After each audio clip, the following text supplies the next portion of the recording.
Hi guys, good morning, welcome back to my channel. Good morning તો નહીં, good evening. સાંજના 6 વાગે છે અને મણિનગરથી અમે લોકો સવારે જ આવ્યા છે. અને આ દેખો, એક કામ પતતું નથી અને વિધિબેન બીજું વધારીને મૂકી દે છે. માળિયું સાફ કરતાં ખુરશી તૂટી ગઈ છે અને આ બધો સામાન, વધારાનો બધો સામાન છે, ભંગારમાં કાઢી નાખવાનો છે, ડેકોરેશનનો સામાન છે અને આ બધો હિંચકો ઝૂલા બધું આપી દેવાનું છે. વિધિનું બધું નાનું છે ને આ બધા વિધિના અલગ અલગ ટોયસ છે.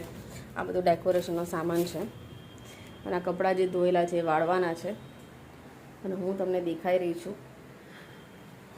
એકચ્યુઅલી વરસાદ એટલો બધો આવે છે, વિધિબેન સૂઈ ગયા છે અંદર અને હવે સાંજના ટાઈમની રસોઈ બી કરવાની છે. તમને વરસાદ બતાવું. એકચ્યુઅલી અમે ગયા હતા ગણપતિની મૂર્તિ માટે અને આ દેખો, અહીંથી તો બરાબર દેખાશે નહીં. એકચ્યુઅલી અમે કાલે સાંજે ગયા હતા ગણપતિની મૂર્તિ લેવા માટે, પછી મણિનગર રોકાઈ ગયા હતા, હાટકેશ્વર ખોખરા ગયા હતા.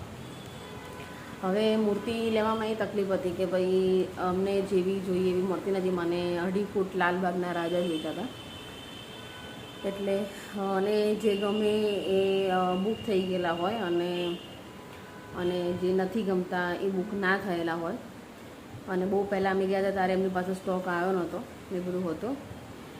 ગણપતિ દાદા જ્યારે અમે લેવા જઈએ ને ત્યારે અમે એટલીસ્ટ 5 થી 6 ધક્કા કરીએ ને ત્યારે જ અમારે બુક થાય છે. પહેલાં થતા જ નથી, કારણ કે જલ્દી મનમાં બેસતા જ નથી. અને હું પોતે પર્સનલી, આપણે ધારો કે કોઈ બી વસ્તુ લેવી હોય, કુર્તી છે, એક સાડી છે, તો આપણને કેવું છે કે આપણી ચોઈસ પ્રમાણે વસ્તુ મળે, સારી વસ્તુ. એટલે હું બી જ્યારે દાદાની મૂર્તિ લેવા જાઉં છું ત્યારે મને બી એવું હોય કે ભાઈ હું મારા મનને ભાવે અને સારા હોય. જો કે દેખો, બધામાં તો દાદા સેમ જ છે, તમારા ભક્તિભાવ, પ્રેમ એની ઉપર જતું હોય છે. પણ એમ કે એનું જે ફિનિશિંગ વર્ક કહેવાય છે, પછી એનું જે ડેકોરેશનનું છે, એ બધું હું વિચારી અને પછી દર વખતે લઉં છું. જ્યારે પહેલાં 2 વર્ષમાં મને એટલી ખબર નથી પડતી, પણ આ 5મું વર્ષ છે અને મને એવું છે કે છેલ્લા વર્ષે જેટલું બને એટલું સારું કરું, પછી જેવી દાદાની ઈચ્છા.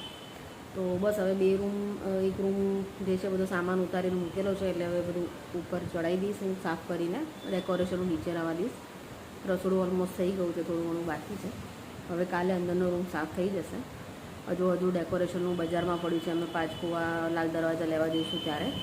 અને થીમ હવે નક્કી કરીએ છીએ કે કયા થીમ ઉપર ડેકોરેશન કરું, કારણ કે જે બધી મગજમારી હોય તો ડેકોરેશનની જ હોય છે. અને રેડીમેડ ડેકોરેશન લેવા જઈએ તો 7 થી 8 હજાર રૂપિયા, મને જેવું ગમે છે એવું 7 થી 8 હજાર રૂપિયા થાય છે ડેકોરેશનના. રેન્ટ ઉપર બી લઈએ તો બી 7-8 હજાર 10 દિવસના થાય છે. વિધિબેન ઉઠીને આવી ગયા છે, હવે એમના ગરબા ક્લાસ ચાલુ થશે અને ઢોસા બનાવે છે, એટલે હું દાળ બાફવા હવે મૂકી દઈશ. અને હવે અંશુભાઈ દેખવા